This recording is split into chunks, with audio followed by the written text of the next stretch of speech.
Hello, Eleni. Hi, Shadi.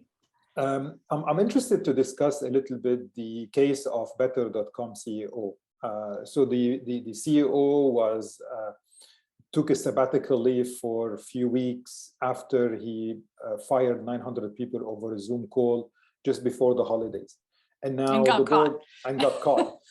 And now the board has said, like, look, this Vishal has reflected on his time and he got some coaching. And literally in 4, 5, 6 weeks, he's back as being the CEO. And now we're seeing a lot of new measures that he's taking so that he can ensure he doesn't get caught again. Not that he doesn't repeat what he did, but he's not being caught again. So what's your take on it from two angles? I would like to see it to discuss it from the angle of the board of directors. Why would they trust that now things are going to change? And the second one is, what about the employees that have been returned after the firing? They've been returned to the organization to see that Vishal is back as CEO now. Yeah. I mean, I think they were called back when he wasn't. There was an interim person there, and they're like, okay, well, now that he's gone, I'll come back. And then they see a month later he's back, and probably they're crazed, saying, what should we each expect happened in a sabbatical that's short? So I think that that's going to be a big problem. And what worries me is that it's a message saying you can behave any way you want. We're going to give you a timeout. We're going to give you a coach, and then you're going to come back and you're going to do whatever you want. So it's not, speaking to the behavior. It's not speaking to, is this what we want in this company as board of directors, as investors, whoever they are? Is this what they? So that, I think, is one point. The second is, as you were saying earlier today, that do they have anyone else? Because sometimes when we make decisions and we do things that seem illogical, they can be influenced by emotional reasons. Like, I'm reacting, plug this problem. Maybe the interim person said, I'm finished, or something happened to stimulate this, trigger a reaction to say, okay, just go back and be better, for God's sake. Hire 5 coaches, do whatever you needed to do to be more calm, to be more fair, and things like that. And maybe he's like, I want to try. Maybe he said that, like, I can do it. I'm reformed. But again, this for me at least looks like it's doing things right rather than doing the right things.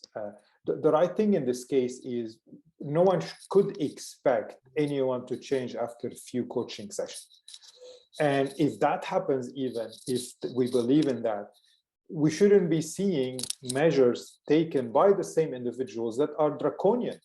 But no one can save anything. No one can record anything. If you no one can talk to the media. Yeah, if you come into the room, you put your phone outside. You're not allowed to bring your phone in. So with such measures, if you really are a transformed individual, why would you be afraid from any of this? These things should be a proof that you are changed. You know what? No, bring your phone in, record me as much as you want. I'm a transformed individual. Exactly. And this is what, like, I'm looking at in here is that what on earth is happening in the board of directors' mind to do something like that? And as you said, they might have no other option. Maybe this is a sign that the environment is so toxic and the situation is so bad internally that no one is even willing to step in to try to do something about it.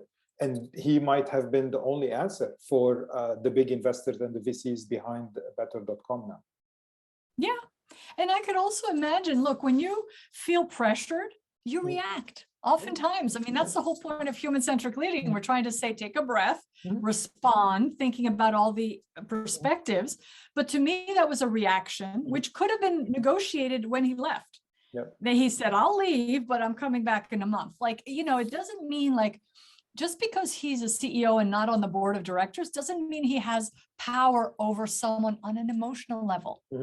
I feel like there could be some bullying involved. It's like, no, I brought this, I did that, I'm coming back, or else, it could be that way as well. So partly is someone doesn't want to come in and clean this mess in this period of time. Of course, it could be also they hope for the best, and they're like, okay, well, founders are often the most vibrant and passionate about their organizations. It could be that he's creating some emotional power plays, whether he's realizing it or not. And it could be other things, but to me, it's emotional. It's an emotional reaction. I'm interested for any of the viewers or readers if you have more information about, because SoftBank, the big VC behind all of this, is not the first time. They did something very similar also with WeWork before the crash, how they worked to the CEO to oust the CEO and so forth. So it seems there is some kind of a trend that's happening along those lines. It'll be interesting to know, really dig deeper and peel the onion around it to know more. Thank you again for your time. Yeah, thank you.